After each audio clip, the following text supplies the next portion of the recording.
Welcome, everyone, to another episode of Tech Done Different. I am Ted Harrington, and I'm here with my co-host, Ben Schmerler. Ben, what's going on? Hey, Ted, how's it going? Good, man. And we have our special guest, Kathy Keating. Kathy is a CTO advisor, a coach, and just knows all things CTO. Kathy, thanks for joining. Happy to be here, Ted. I'm excited to talk about this problem that you and I were chatting about recently. This idea that early stage startups have a problem around filling the CTO role. Can you maybe enumerate what the problem is and we can dig into how we solve it? So one of the challenges that early stage startups run into is that they want a really strong, experienced CTO because they need to be able to move fast, be nimble. Their code, they have dreams that their code is going to, their product is going to land well in the world, and the world is going to adopt it, and growth is going to be fast. So they realize that they need an experienced CTO for that, but their price, the ability for that they have to pay is actually like maybe at a senior engineer level, right?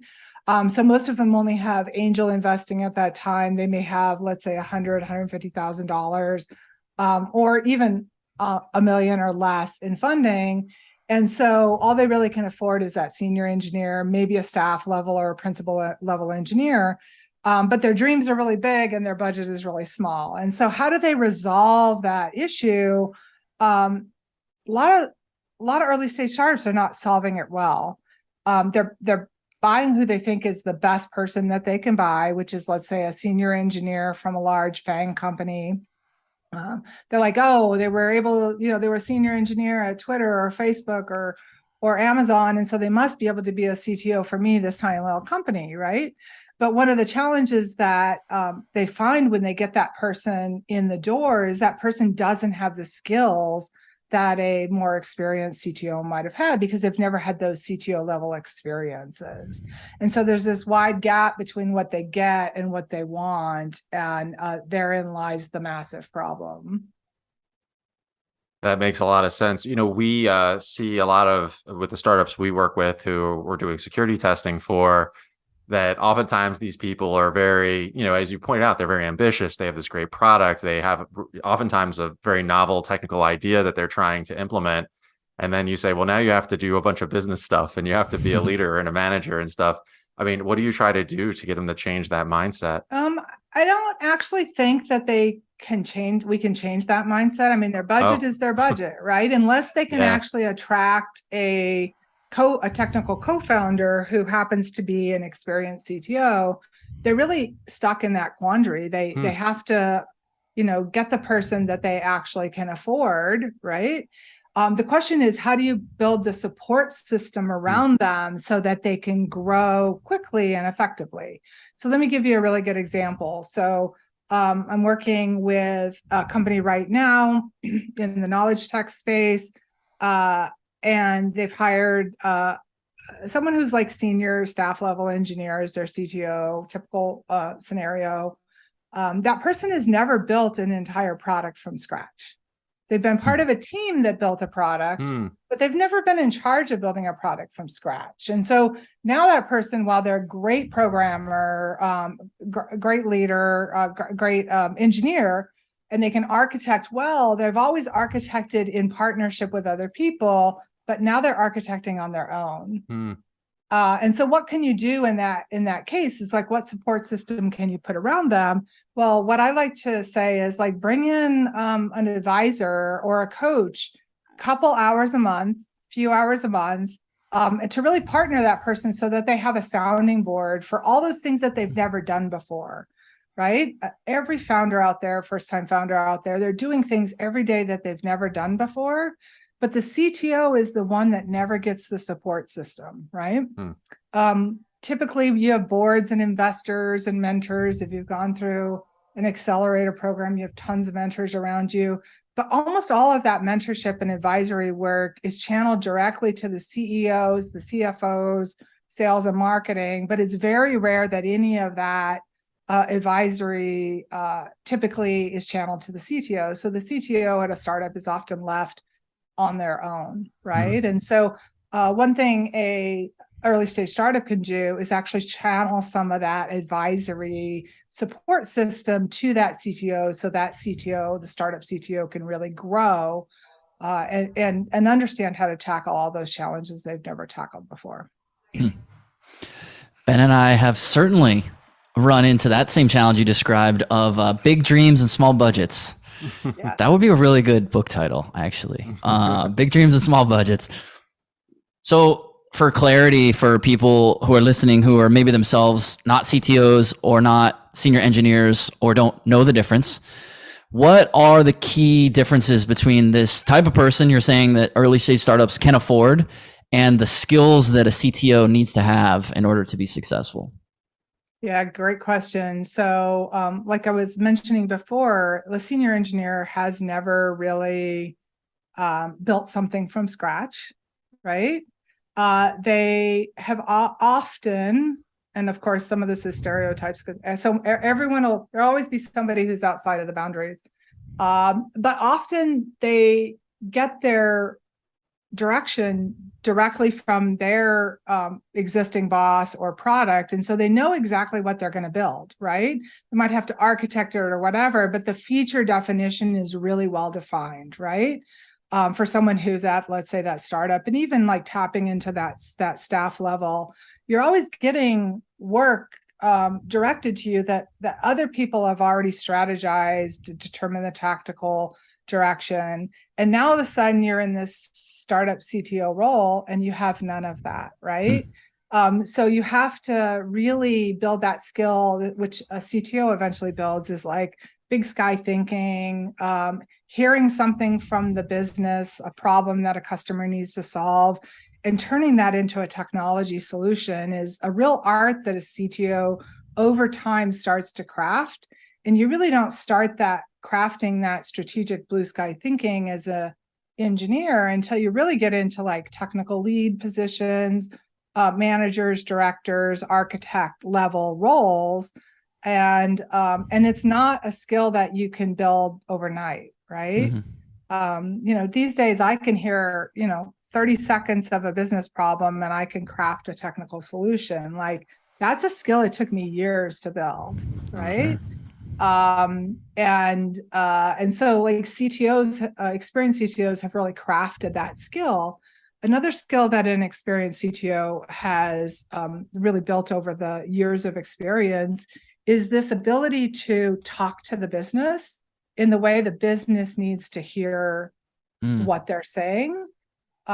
Versus when they talk to their technical team, they're talking very technical. When they're talking to the business team, they're talking strategy and business, right? And that is a skill that I often don't see even start to be built until like principal or manager level engineers. And so when we have expectations as founders that our startup CTO that we hired is going to magically be able to talk to the business, it just doesn't work that way, right? It's a skill that they need to build in the moment, and they're going to need to build it fast if they're going to take on a early stage startup CTO role. That's really interesting. And it sounds like you're going to come to people who were just given maybe a really nice role, leadership position, and you might be coming to them and saying, hey, you need to develop these skills, these other things. Do you find that most people are very open to that advice? Do there are people a little guarded about it? Do you have to sort of make it easy for them to consume this stuff? I know, a lot of these people who are leaders, maybe, you want to be careful about how you guide them along. Is that ever an issue with personalities? Yeah, there's a lot of issues with personalities. Like, oh, I know what I know how to be an engineer, right? Yeah. And of course, I think there's this impression that when we're taking on an early stage startup CTO role is like, I know how to code, right? Early stage startups, it's all about code, but it's not all about code, right? And I think the thing we need to understand as engineers is that the role of the CTO as the company grows dramatically changes, right? So yes, if you're the first technical person at a company, you are the engineer, whatever your title is. You're going to be coding, right? But you're also going to be partnering with business people who don't know how to tell you what they want, right? they have ideas and big dreams, but they don't know how to turn that into direction for you, right? So immediately out of the gate, even though you're the coder, you're really stretching your skill set to really be, in a way, play the product role, right? Where you can take the business's ideas and turn them into tech plans, right? And so the moment we walk into those early stage, I'm the first coder situations, we are already stretching the boundaries of all of our experience. And that's where I think it's really important to not say, oh, I know what to do, to have that ego, but actually say, I'm a sponge. I need to learn. I need to grow. And I recognize my job is that I need to be a catalyst within the organization to proactively, work with my partners to be able to determine what it is we want to create, right? And so the more proactive, continuous learning approach that we take to these roles, the more effective you'll be in that job. Well, Ben and I are certainly proponents of the idea of engaging outside experts to help you with niche specialty needs you have. A shameless plug for ethical hacking, but not to divert. So as we think about this type of person who is joining an organization and maybe they haven't yet done the CTO type role, but they're certainly capable of developing into that, how do we measure whether or not they have achieved it? How do we know? How can we say that they have truly risen into this CTO capability, and how long does that take? Oh boy, that's a really hard question to answer. Do you give them a certificate that says honorary CTO, a little trophy, crown on their head? You have passed. You have graduated. I think it's important to understand, how do you master what my business needs at this level of business, right? So like I was mentioning, you're an early stage startup, you have 1, 2, 3 people on your team. At that point, you're needing to master, I have great code base, I'm doing trunk-based development, I've got feature flags, I'm building fast, I'm running lean, I know what a proof of concept is. Like, these are the fundamentals, CI/CD, all those things that are fundamentals around driving a good organization from what I call the 4 key tenets of the CTO role, which is speed. How fast can we move? Shield, how much are we protecting our business, right? So really ensuring, not just from a cybersecurity perspective, but also from future-proofing our company, right? The tech that we're building. Sales, are we doing proof of concepts? Do we understand MVPs? How are we handling product? So I said speed, shield, and sales. And then the 4th is stretch. How are we stretching ourselves? How are we continuously growing, right? And so that's how I actually measure, that's how I actually assess CTOs when I come in their organization to understand where they are. So, like, do they have those fundamentals in place? Are they proactively thinking about speeds, sales, shielding the company, and stretching themselves, right? And every CTO has a gap in one of those, right? There's an area of our business where things are not going well. They seem hard. We feel burnt out. We don't know how to fix them, right? And that's where those advisors can really come in and help them. And so I think, once you have those fundamentals, your business can actually move faster. And that's where you move into, like, now I have 10 people or 20 people. We have entirely different challenges at that place. Like, you're actually probably no longer coding when you hit about 10 to 15 people. You're actually moving into more strategy and leadership. You're partnering stronger with the business. You're talking to customers.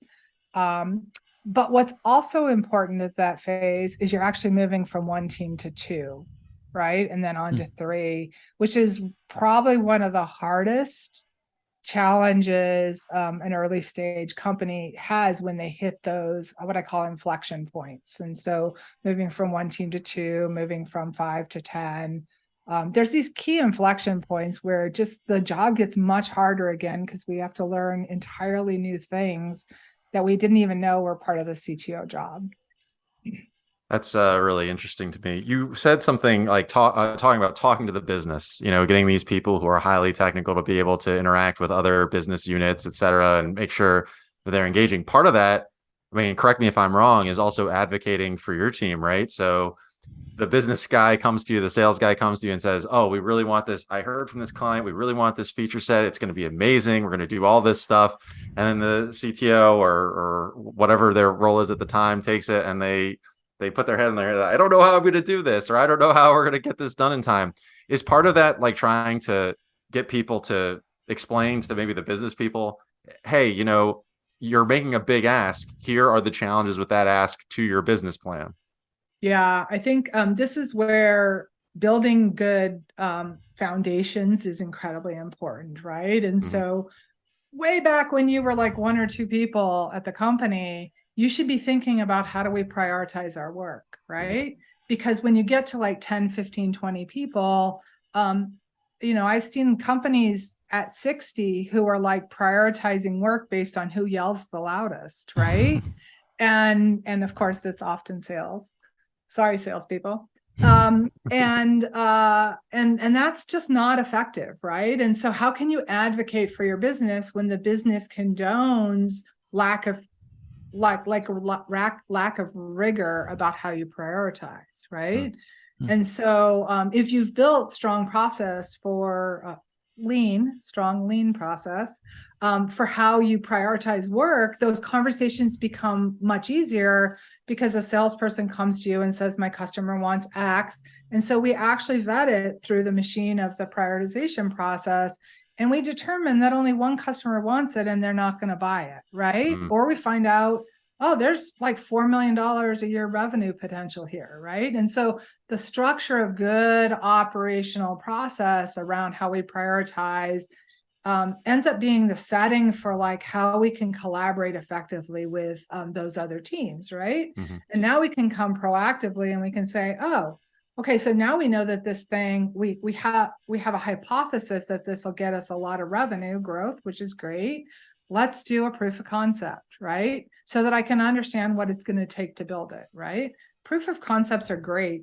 A lot of businesses don't like it because they want all engineers to just be doing feature work all the time. Yeah. But wouldn't you as a business leader want to spend $5,000 to determine how long it's going to take to do something? Or would you rather just throw your people blindly at something and find out it took 4 times longer than you thought to build it and you missed your opportunity, right?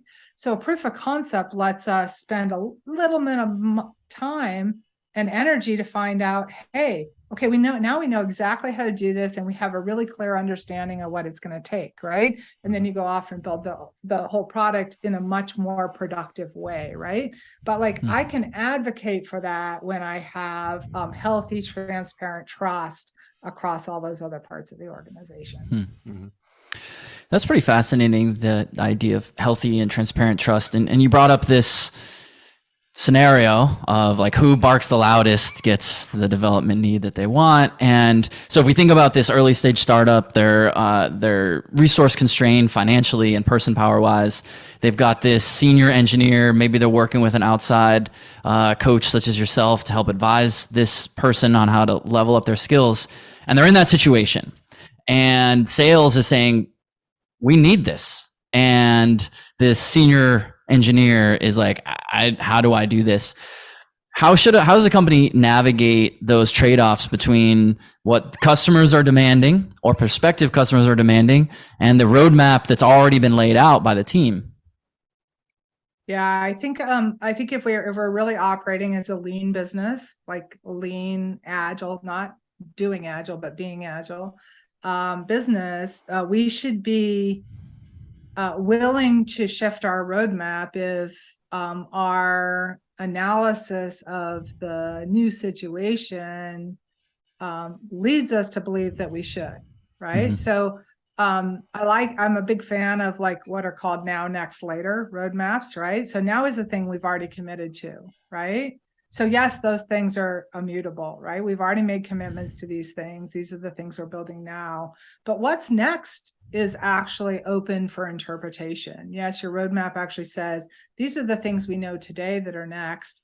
But those should be able to shift around and be flexible and moving if we've done the analysis and determined something is going to serve our customers better, right? Mm-hmm. And so on that next column of your roadmap, you might find that you insert something over another, and obviously you're not making commitments into that next. You're really just saying this is directionally where we're going. And then of course on the now, next, later, the later is really like, this is just like dreams, right, on your roadmap. And those are really going to move a lot, right? Based on what you learned today might change what you thought you knew yesterday.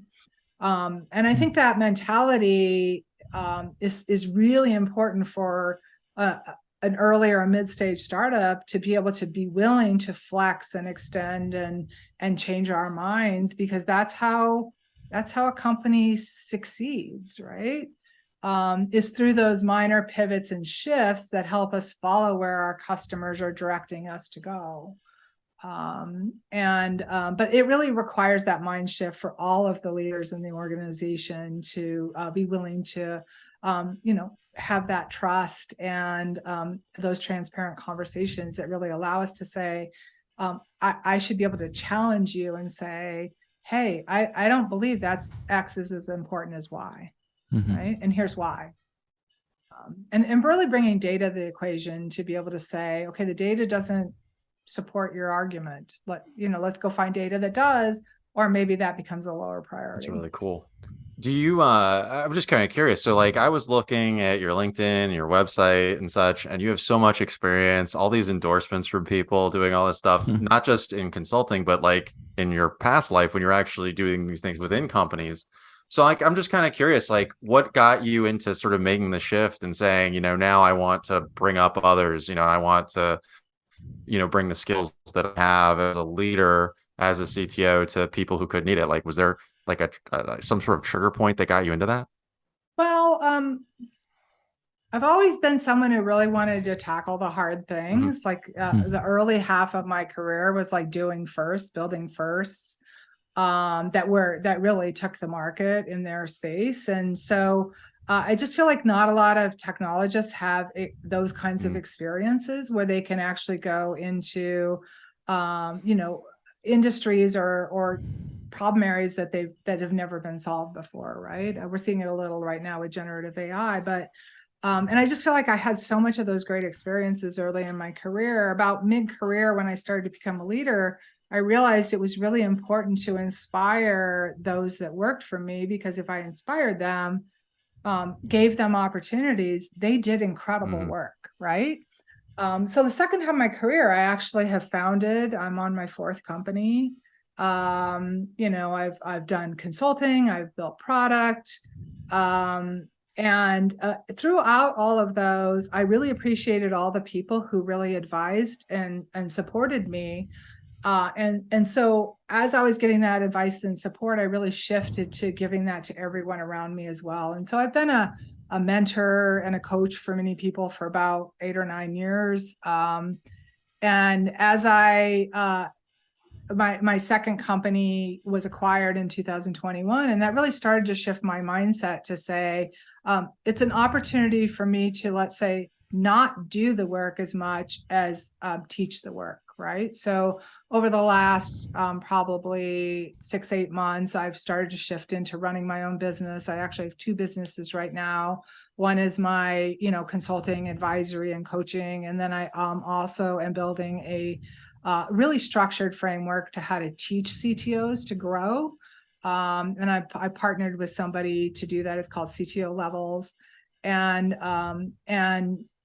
just really focusing my time now on giving back. Like I've always been someone who gets filled up by giving back.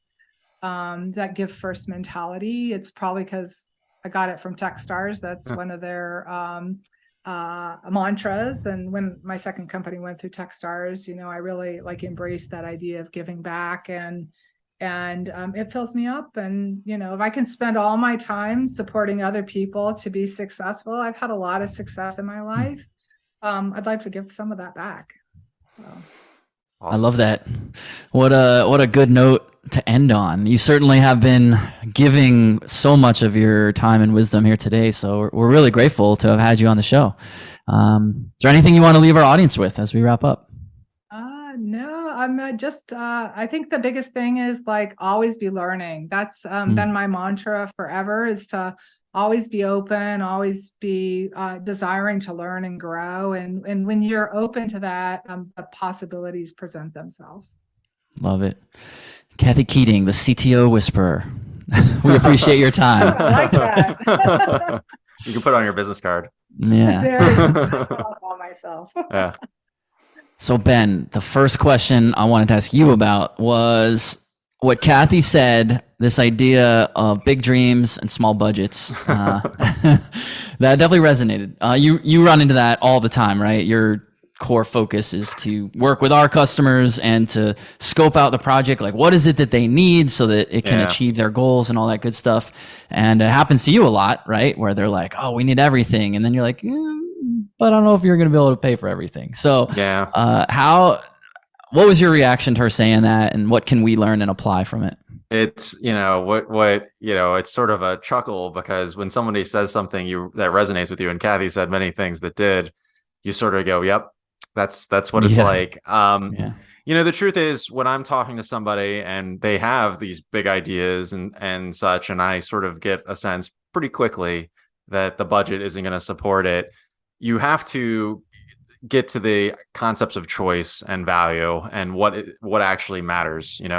What is the goal that we're really trying to achieve? Forget about this huge laundry list of things. Ultimately, there's a goal that we're trying to achieve. And for us, it's making a product more secure or helping identify vulnerabilities or whatever. And what I'll try and do is say, well, let's get to that. You listed out these 10 things, but really what you care about is identifying the critical vulnerabilities in your product, for example. Maybe that's what they're looking for. And what can we do with the resources available to achieve that? And by the way, sometimes we have to be blunt and say, you're asking for something on a budget that maybe is not going to work, and maybe we need to readjust our plans accordingly. The worst thing you can do, particularly in a security capacity, is just saying, yeah, it's good, no problem. Yeah, it's great. Whatever you do, you don't want to be a yes person and just go along with something that somebody says. You have to focus on the goal first and then work your way from there. Sometimes you have to have a tough conversation. But usually when things are close enough, you can find ways to make a compromise and get the goal across, or at least come up with a roadmap so that when the budget comes, you can achieve some of these other things.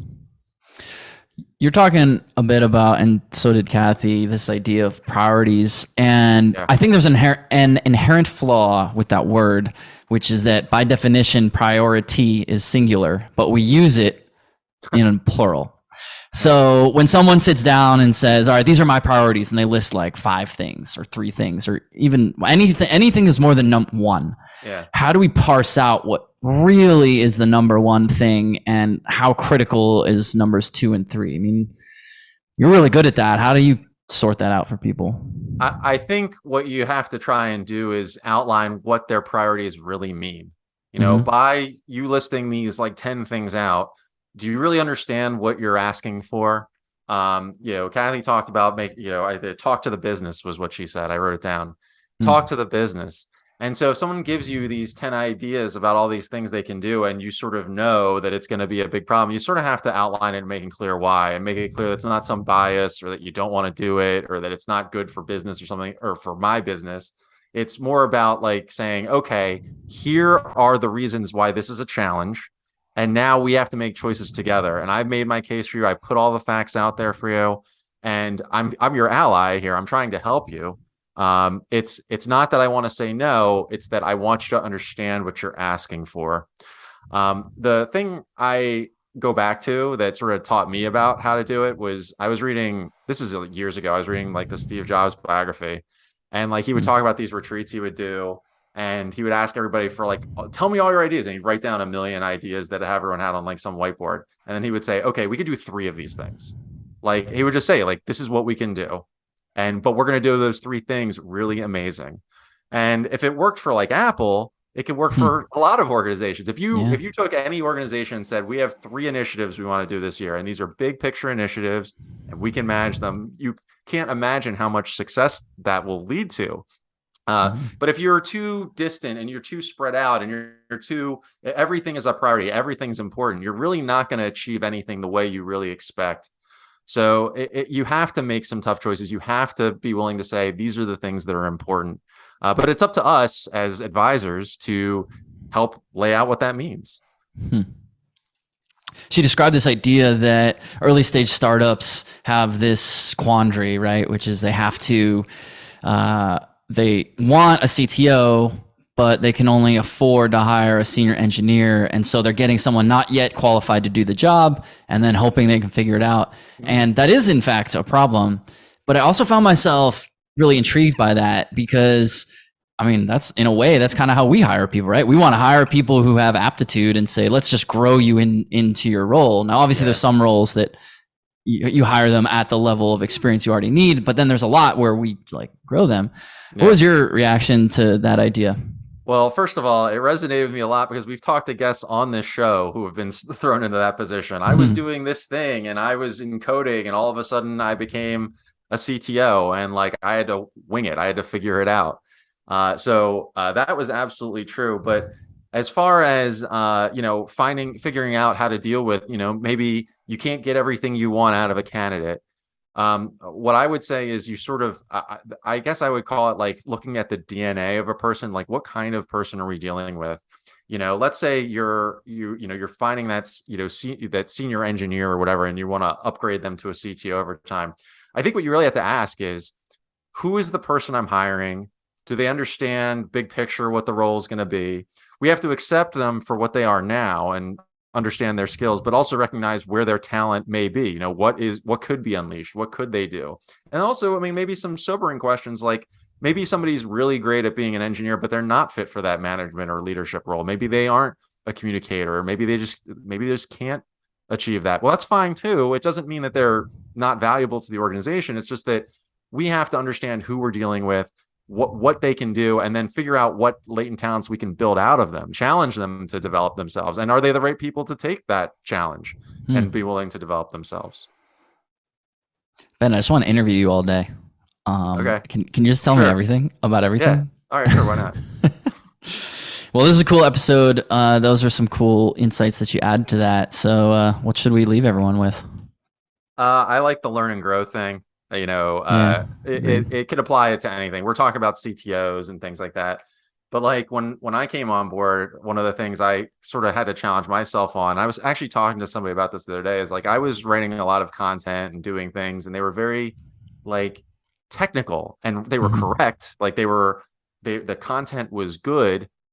But like one of the things I challenged myself when I came here was like, how can I do it different and better? How can I put more of my personality into it? How can I get more attention? How can I be more provocative and things like that? And that was a challenge I had to make for myself, but I had to learn how to do that. I had to challenge the expectation that what I was doing when I was at the old place, which was great, I was doing a good job, I just wanted to do it better. I could do it in a different way. And it doesn't mean you do it right all the time, but it means you go out there and accept the idea that you're not perfect and that things need to grow and change for you to keep moving up. Love it. Well, everyone listening, if you want to learn more about our guest or request to appear on the show, just go to tedharrington.com/podcast, and we'll catch you next time.